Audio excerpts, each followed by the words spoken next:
Cuan, cuan, we be getting money. Oke guys, sebelum kita lanjut ke videonya, saya info bahwa grup STS akan open lagi STS rekomendasi dan diskusi di bulan September. Aktif dari tanggal 1 sampai tanggal 30 September tentunya ya. Nah ini grupnya udah ada guys, tentu aja teman-teman akan dapat bonus perkiraan Devin Sam di Ursa tahun 2027. Yang ini udah diupdate guys. Di sini kalau kita lihat udah ada sekitar 400-an saham yang udah kita update teman-teman.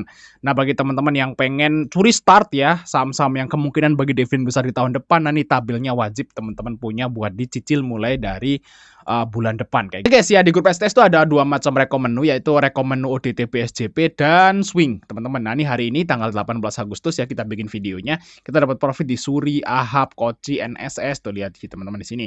Ada IOTF, ada Kios, JAS, ISI ya, ISEA. Terus ada MTEK TP singkat. Nah ini adalah menu ODT PSJP dan yang di tabel ini, yang di MTEK ini adalah menu swingnya. Jadi jangan sampai kelewat teman-teman. Bagi teman-teman yang pengen dapat rekom menu ODT PSJP dan swing, langsung masuk di STS Rekom. Catat guys, ada di situ atau lihat video di atas untuk detailnya. Kita lanjut ke videonya guys. Oke guys, kali ini kita akan bahas saham Bank Mandiri yang lagi ada kasus tuh pemblokiran ya teman-teman. Kita baca kasusnya dulu teman-teman. Dan kita akan bahas juga gimana dampaknya pada Bank Mandiri di jangka menengah kayak gitu guys.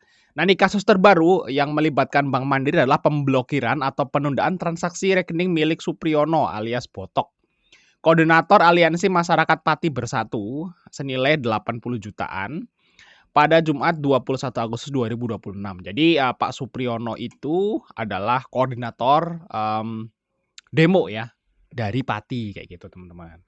Dan kita lihat di sini dananya yang terdampak ada saldo 80 juta berisi gabungan dana pribadi dan donasi masyarakat untuk keperluan logistik terakomodasi aksi. Nah, terus tindakan Bank Mandiri melakukan pembekuan atau penundaan transaksi yang kemudian memicu kritik luas dan seruan protes dari warganet di media sosial. Nah, kita lihat respon dan klarifikasinya. Alasan Bank Mandiri menyatakan bahwa tindakan tersebut dilakukan sebagai tindak lanjut atas permintaan aparat penegak hukum. Nah, ini mungkin yang teman-teman harus garis bawahi ya, teman-teman. Ini adalah permintaan penegak hukum, bukan Bank Mandiri yang tiba-tiba mau ngeblokir kayak gitu, guys. Jadi ada sebabnya, teman-teman kayak gitu. Dan semua bank itu juga kalau diminta aparat itu pasti nurut. Nggak hanya Bank Mandiri, guys. Misalnya ini kasusnya misalnya pakai Bank BRI ya, BRI diblokir, atau mungkin dia pakai Bank BCA, BCA-nya juga diblokir, guys. Sama aja, teman-teman, kalau seperti ini. Jadi hukum itu di atas bank, teman-teman, kayak gitu. Jadi ya kalau menurutku ini bukan salah Bank Mandiri, dan ini kalau terjadi di bank yang lain juga akan sama kayak gitu, teman-teman. Nah, permintaan maaf, Bank Mandiri menyampaikan mohon maaf atas ketidaknyamanan yang terjadi. Terus kritik publik ya, koalisi masyarakat sipil dan pakar hukum menyoroti tindakan ini karena dinilai tidak transparan mengenai institusi penegak hukum dan yang meminta pemblokiran serta kurangnya kejelasan dasar hukum atau izin di pengadilan bla bla bla kayak gitu, teman-teman. Nah ini tentu aja ya, walaupun kita tahu bahwa itu bukan salah Bank Mandiri ya, Bank Mandiri diminta kayak gitu. Tapi tetap aja ini akan berdampak ke Bank Mandiri guys, kayak gitu. Dan gimana dampaknya ke sahamnya kayak gitu. Karena kita kan bahas saham di sini. Kasusnya ini. Terus nanti di sahamnya tuh kayak apa? Kayak gitu guys maksudnya.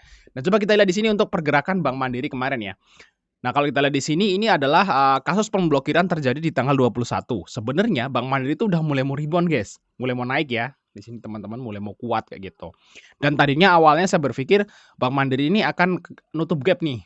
Jadi sekitaran 4.300 sampai 4.400 lah di situ. Ini ada gap kan di sini, guys. Nah, saya kira wah ini bakal ketutup nih gapnya nih segera. Ternyata di tanggal 21 Agustus itu sore gitu ya, kasusnya mencuat, teman-teman. Dan kan Sabtu Minggu kan. Nah, terus Seninnya kan berarti kemarin ya, Senin kemarin itu adalah dampaknya di marketnya, stock marketnya. Karena ramenya kan di Sabtu Minggu kasus ini, teman-teman. Ternyata ya turunnya nggak signifikan, guys. Saya kira, waduh ini Bank Mandiri bakal turun dalam nih. Ternyata nggak terlalu, teman-teman. Nah, kalau kita lihat di sini dari broker Samerinya, guys. Dari broker Samerinya, guys. Di sini kita lihat ya, asingnya malah masih beli, guys. Cuman memang retailnya pada ini panik ya, mungkin mereka jual. Nah, ini CC dan Excel nih broker domestic retail, guys, kayak gitu. Nah, mungkin para domestiknya yang takut, tapi whale-nya atau asingnya malah nggak masalah, teman-teman, kayak gitu. Itulah yang terjadi di Bank Mandiri kemarin. Oke, dan, gimana menurutku secara pribadi nih, ya, kepada Bank Mandiri untuk jangka menengah. Jangka menengah itu maksudnya 1 sampai 3 bulan ke depan lah, kayak gitu. Nah, kalau kita lihat di sini, guys, dari, apa namanya, kuartal 2 Bank Mandiri, itu naiknya lumayan signifikan, guys, labanya, guys. Kita lihat di sini, dari 24 triliun naik jadi 30 triliun, ini naiknya lumayan gila. Dan kalau kita lihat di sini, PR-nya sampai akhir tahun itu diperkirakan 6 kali, guys. Ini termasuk, sangat sangat sangat bagus ya, dengan ROE itu hampir 20%. PBV Bank Mandiri masih 1,2, guys. Jadi bisa dibilang Bank Mandiri itu masih sangat murah, dan kalau kita lihat di sini potensi kenaikan dari, labanya kalau sampai akhir tahun, guys, itu diperkirakan naik itu sekitaran, ya ini mungkin 20 sampai 30%, guys. Luar biasa ya, 20%. Itu termasuk gila. Dan kalau ini beneran terjadi ya, kalau kita lihat kuartal 2-nya ini mungkin terjadi. Nanti kuartal 3 juga mungkin labanya juga bakal naik juga, kayak gitu ya. Dan dividennya tentu akan jadi sangat besar nantinya, lebih besar dari tahun sebelumnya. Nah, kalau kita lihat di sini guys, Bank Mandiri, oh ya teman-teman, bagi teman-teman yang pengen join STS Rekom, jangan sampai kelewat. Nanti kita akan nge-swing saham-saham yang berfundamental bagus itu bareng-bareng, guys. Nah, kemarin kita dapat profit di saham PTBA. Nah, PTBA ini swing sampai TP swing 1, guys ya. Dan, itu sekitaran ya 2 minggu lah kayak gitu PTBA ya, teman-teman. Dan selain teman-teman dapat rekom swing, kalian juga akan dapat rekom saham trading ya. Kayak Fire, Elite nih saham trading. Nah, kalau yang PTBA ini saham swing. Jadi teman-teman bisa milih, salah satu atau ngambil dua-duanya juga nggak apa-apa. Langsung catat aja guys, kontak aja di situ, biaya masuk hanya 100.000. Oke ya teman-teman, kita akan coba lihat untuk, perkiraan dividen ya dari saham, Bank Mandiri di tahun depan. Kita coba lihat ya perkiraan dividen saham Bank Mandiri di tahun depan. Nah, untuk tabel perkiraan dividen ini teman-teman bisa dapetin di STS Rekom ya guys, tuh lihat di sini. Nah, di STS Rekom di bulan September itu kan ada perkiraan dividen tahun 2027. Nah, ini teman-teman bisa download nanti, ini gratis ya. Teman-teman bisa, ambil aja langsung di grupnya. Oke, ini perkiraan dividennya si Bank Mandiri guys, itu berarti interimnya 102, untuk finalnya itu di sini di bulan Mei itu sekitaran 282. Berarti 102 ditambah 282. Nah, total dividennya itu segini guys. Oh, salah guys.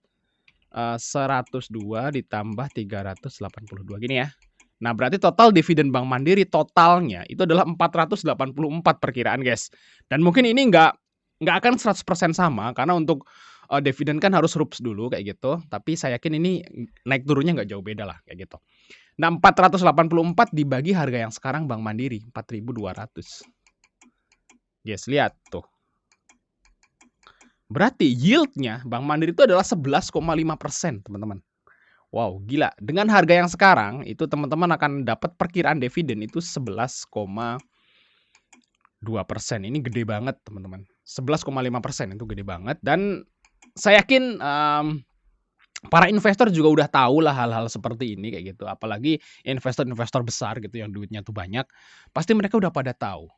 Dan, kalau mereka udah pada tahu hal seperti ini, kasus pemblokiran yang cuman satu rekening doang, itu nggak akan ngaruh ke pergerakan harga sahamnya, guys. Nggak akan terlalu ngaruh, teman-teman. Mungkin ada beberapa doang yang panik, yang kecil-kecil aja gitu ya, dan itu nggak akan terlalu ngaruh. Nah, faktanya juga kemarin di hari Senin juga habis turun dikit doang terus naik lagi, kayak gitu, guys. Jadi nggak ngaruh. Nih harusnya ya Bank Mandiri itu akan terus naik nantinya, teman-teman. Akan terus naik nih. Ya mungkin sampai, minimal nutup gap atau mungkin sampai resist di sini, guys. Ya, jadi kalau prediksi saya sih Bank Mandiri ini akan naik, teman-teman ya, 1 sampai 2 bulan ke depan. Jadi mulai, September, Oktober, nah itu harusnya Bank Mandiri itu akan naik, teman-teman. Dan, kalau kita lihat di sini ya, mungkin aja nanti di Januari Bank Mandiri itu akan berada di level ya, di level saat pembagian interim di awal Januari 2026, berarti di 5 ribuan guys di sini. Nah, seharusnya seperti ini ya, semenjak, Oktober dia akan terus naik gitu ya sampai Januari, teman-teman, kayak gitu, guys. Saya optimis Bank Mandiri bisa sampai ke 5 ribuan lagi, ya guys ya, di, pas pembagian interim di ini. Karena interimnya di Bank Mandiri di tahun depan, otomatis akan lebih banyak daripada interimnya di tahun ini. karena labanya kan naik, kayak gitu, guys. Jadi teman-teman nggak usah takut sama kasus-kasus kayak gini, ini kasus kecil, guys, nggak ngaruh juga sama sahamnya kayak gitu. Jadi kalau menurutku malah kalau misalnya, oh syukur-syukur di bawah turun dulu, borong aja teman-teman kayak gitu sih. Oke, thanks sudah nonton guys, sampai ketemu di video berikutnya.